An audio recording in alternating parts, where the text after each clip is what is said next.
Hey guys, it's Naia. I'm sorry if I sound kind of bad. I'm still getting over being sick, but I really wanted to talk to you guys today about tithing and money, and it's something like kind of close to my heart. Like it's something that I take very seriously. It's something that is kind of always in the back of my head. Always remember to tithe. Always remember to give thanks because in the end, this money is not ours. It is God's, and He gives it to us. So for those of you who don't know much about tithing or what it is, tithe literally means 10%. And you take 10% of whatever you earn or whatever God gives you, and you give it back to God. You give it to the church through, when they pass around the bucket, that's what they're talking about. They mean 10% of what you earn. Give it back to God in a sense. Don't use it for yourself. And offering is the extra amount that you want to set aside. And I'm really sorry if you hear my brother screaming in the background, but I told him to be quiet, but they don't listen to me. Offering is when you give the extra amount if you're feeling generous and you want to give God a little more than 10%, because if you think about it, 10% really isn't that much. It's not like God is asking an unreasonable amount of money, especially since it comes from Him in the first place, you know what I mean? God says in the Bible to tithe, but it didn't originally start out as a law exactly. The first time that someone really tithed was in Genesis 28 when Jacob tithed, and before that people would give offerings to God, but it was a little more vague. It was give the first fruits, but it wasn't set in stone 10% until Jacob did it. And then in Leviticus 27 in Moses's during Moses' life, tithe became the law, and God said, give 10% of what you earn specifically. The preachers aren't just trying to get your money. They're not just using God's name to empty your pockets. God did say to tithe, okay? In case you've never seen a verse where it actually talks about tithing, don't worry. It's actually a law, I promise. So in Malachi 3:10 through 12, it says, bring the full tithe into the storehouse, that there may be food in my house, and thereby put me to the test, said the Lord of hosts. If I will not open the windows of heaven for you and pour down for you a blessing until there is no more need. So what this verse is saying is, 1, bring tithe. 2, God is going to repay you. It's not just going to go up to heaven or go to the church and you'll never see it again. 1, it's going to be used for Him, for other people. And 2, and if it's not, you should go to a different church. And 2, God will pay you back. Sometimes in money, sometimes in something else you've been needing. Maybe healing, whatever. But God will repay you because He does notice. It doesn't go unnoticed if you pay your tithes or not. He's not just counting the money. He's seeing your heart. And so tithe isn't about the money. Tithe isn't about the amount you give for the church. It's so that He can see your heart and see where your heart really is. Because if your heart is with your money, then you're not going to want to give it up, even if it's 10%. You're going to want to spend it on yourself or spend it on, that summer vacation or whatever. But God wants to know that you care more about Him and His people than holding on to the money that you earned.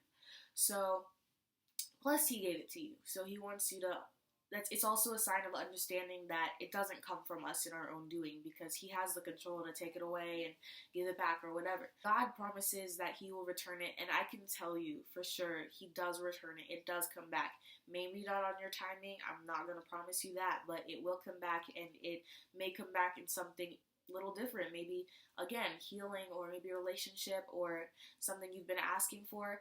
And God always pays back more than we give Him. I promise you. If you give Him $10 out of your 100, He's gonna pay you back with so much more than that. So in Luke 6:38, it says, give and it will be given to you. A good measure, pressed down, shaken together, and running over will be poured into your lap. For with the measure you use, it will be measured to you. In Matthew 6:24, it says, no man can serve two masters, for either he will hate one and love the other, or else he will hold to the one and despise the other.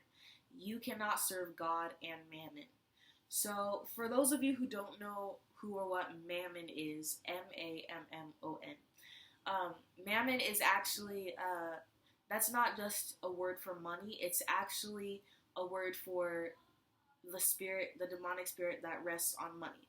So just to clarify, money itself is not bad. Money, God uses money. The church uses money. Money is not bad. It's the spirit that we put on it that can be bad. Not mad, bad.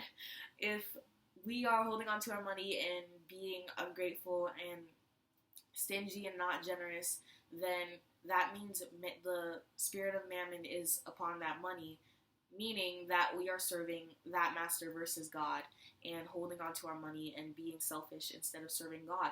Because, I mean, if you think about it, again, your heart can't be in two places. Your heart can't be with your money and with God.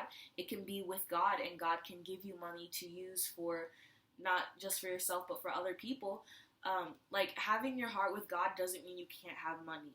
It just means that you're not prioritizing the money. A lot of people think that if you have money, your heart is clearly with your money if you have money at all. But that's not how it works. It's whether or not we prioritize the money, because God does bless us. It's not wrong to have blessings. It's wrong to let the blessings have you, to let the blessings own you. Another misconception is if our heart is with God, then that means that we have to suffer. Then we have to be in poverty, and that we can't hold on to our money. Save anything for ourselves. We have to give it all to God. We have to give it all to other people, and we can't, treat ourselves every once in a while. We can't take care of ourselves or, pay for our own clothes or whatever. We have to do it for everyone else because our heart's going to be with God, right? That's not what it means, because God wants to bless you. He wants to give you more and allow you to be a good steward. He wants you to be able to prosper and take care of yourself and your family. It's just that we have to prove to Him that we will be responsible with it and not, go crazy. So don't be afraid to accept gifts. Don't be afraid to spend anything on yourself, because I struggled with that for a long time. I always wanted to give it to other people whenever I received birthday money. My grandparents were very generous, and they would always send us birthday checks in the mail. So whenever I would receive my birthday check, I would give my tithes and offerings, and I would be so scared to spend it on myself or any money that I got, even if I earned it. Like, I worked for my aunt and at one point, and she paid me, right? And it's money that I had earned, but I was afraid to spend it on myself because I didn't feel worthy. I didn't feel worth it. I didn't want it to seem like I was being selfish. I was afraid of being perceived that way, in a sense. Even if nobody else saw me, just in my own eyes, I didn't want to think that I was putting my money first instead of God. But when really God wanted to bless me, it was okay to spend some of it on myself. I had paid my tithes, and I still used it to buy other people gifts, and I still used it to, pay for homeless people's meals, and I used it for a lot of other things. That wasn't the issue. It was the issue of me not feeling worthy.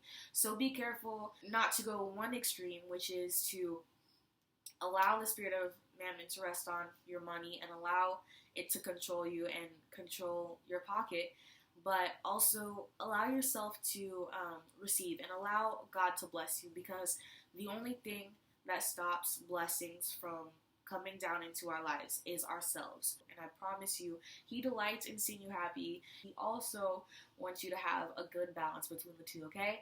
So I hope you learned a little something from this. Again, sorry, my voice sounds terrible, but I hope this encouraged you a little bit, and I would definitely encourage you to tithe, because tithing does change your life. I meant to go a little bit more into that, but I kind of forgot, but tithing will change your life. And yeah, I'll see you later, and thanks for tuning in.